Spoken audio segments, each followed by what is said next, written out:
Well, let's also give you an update on the situation about the senator representing Kogi West in the National Assembly. Senator Dino Melaye was made a dramatic return after allegedly being attacked by persons yet unknown. The senator, whose whereabouts was a source of concern to his family and friends only yesterday, says he's back on the beat, and that's according to the senator himself, who released a message on his Twitter handle this morning.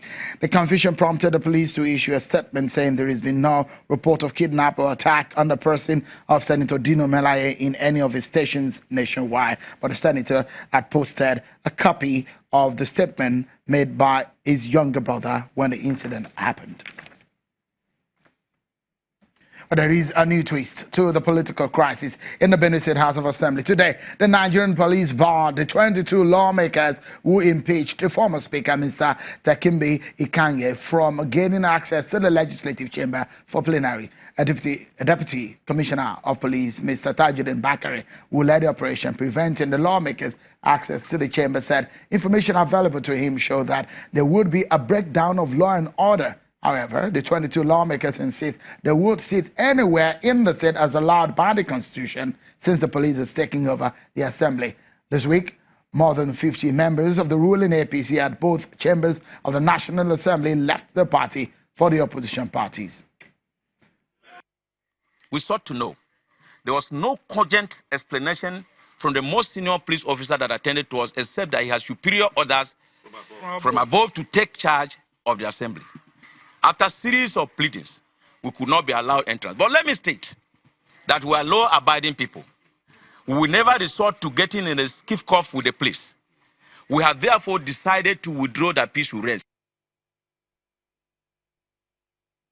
So still talking about reactions to issues of defections and what has been playing out in our politics. There have been many reactions since the spring of defections. Rivalry is good, but is defection healthy for Nigerian politics? You will agree that it is common in the Nigerian political atmosphere, and the movement is even more prevalent around the election period. So let's get the experience of my guests tonight on the program, who themselves were politicians or are politicians, and they will be giving us insight on what exactly is happening in the country. Joining me tonight is a former presidential advisor, Dr. Doyin Okupe, here in our Lagos studio, and our Abuja studio is Honorable West Idausa, a former member of the House of Representatives, a lawyer, and a policy and governance analyst. Thank you so much, gentlemen, for coming on the program. Thank you, sir. Dr. Okupe, yes, sir. Do you see this coming, especially when members of the APC are moving to the PDP? We saw this happen like 4 years ago, isn't it? Yeah. It's nothing peculiar to Nigeria. Let us be very frank.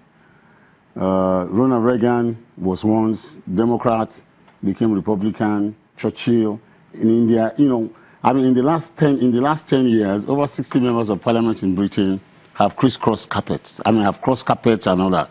So it's nothing really unique. Politicians have a constant nature. That is, the interest is permanent. The friendship is not permanent. So also is the platform. So what we haven't really, why this is sensational is because our politics has not really been firmly established. And when people cross from one to the other, it tends to make a lot of shaking, and people get worried and apprehensive. It's something that is normal, and it is not to be unexpected. But let me say that yes, the APC leadership is also correct by saying that many of those who are crossing really do not have major problems with the party at the national level. They have issues with their governors and local issues. People say all politics are local, but that is correct, but it's more than that also. Look at the case of the senior president, for instance, Bukola Saraki. He's an APC stalwart. He's a leader of the party. He's the senior president. But has he had it? Has it been a family affair really with APC? It was inevitable that Bukola Saraki will have to leave. If you advise Bukola Saraki, would you advise him to leave the APC? You know what Yoruba says? Can you sing in a place when all the members of the church are hostile? Nobody's going to sing your chorus. What is intriguing perhaps for some people is the fact that these guys meet every other time. So we saw the meeting with the Senate President, the Vice President, some governors, and the President on Friday. And what we saw on Sunday and Monday was a different thing entirely. A lot of them moving. If over the years you have consistently attempted to take out my life, to take me out, to disgrace me, to to embarrass me, and then last minute you bring clothes to cover me in public, it's not going to go far. But is it politically reasonable for someone of his caliber to leave the ruling party at the time? It was an inevitability. Or let me say, he has not left though. It is an inevitability. His governor said he's going to leave, but do you think it would be wise of him to leave the APC? It would be unwise to stay. Really? Yes. But if I was, is he going to face the danger of losing his seat? That is highly unlikely. Because the constitution is quite clear about that. A lot of people are asking him to step down or to be. When there are crises like this, people say all sort of things. Because the situation that could present itself is that some people are saying sack him from the party. So if you sack from the party, what happens to his seat? If he sacked, because he gets it on the platform of the ruling party. If you are sacked from the party, go and check the constitution. That does not remove you from being a Senate president. I mean, like Buruji Kashamu has been expelled by PDP, but he's a senator of the Federal Republic of Nigeria. It does not invalidate his election. It's only a court of law, or if something happens within the Senate and they vote and say, okay, this is our new president. Let's ask Honorable Wesley Dausa. He's a lawyer and he's been in the National Assembly. The real question of how and why the National Assembly has been the battleground for all of these defections. What is so important in that institution that makes it now a bride of all of this political war? Well, first, let me tell you clearly that the National Assembly is the symbol of representative democracy in our country, indeed in the entire world.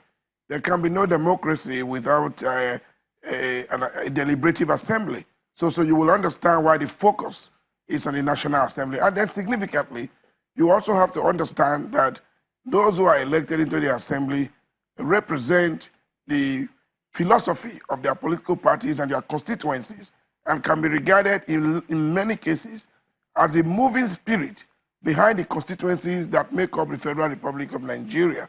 So a fight in the Assembly is a fight for the political space of Nigeria. Is that important?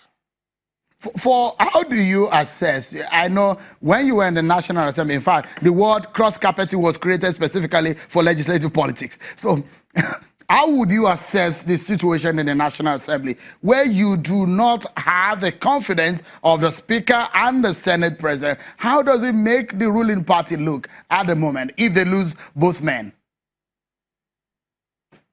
Well, the point is that do not forget that the presiding officers are elected amongst equals to ensure that there is some level of order and good governance at that level. Now, it does not follow that the Speaker or a Senate President must come from the ruling party. If you look at the Constitution of Nigeria, there is no such requirement. Now, whether that was an error or it was by accident of history is a different matter entirely. I am not too sure that whether the Senate President or the Speaker of the House has the confidence of the ruling party will help the ruling party as much as the ruling party coordinating its members in the National Assembly in a functional manner. At the moment, there seems to be no such functionality. And that's why it's so easy for members of the ruling party in the National Assembly to deflect, so to speak, with effortless ease. So, I mean, quickly before we go on this break, because I would like to ask Dr. Okupe, because he was he was advising the former president in this kind of situation where things were falling apart for their party at the time. So let me quickly get your thought in about 30 seconds before we go on this break. As it stands right now, they say that the ruling party may be losing majority, but they are debating it. Why is it always very creepy to say when you do not know where the figures lie in the majority and the minority, and the politics is heating up?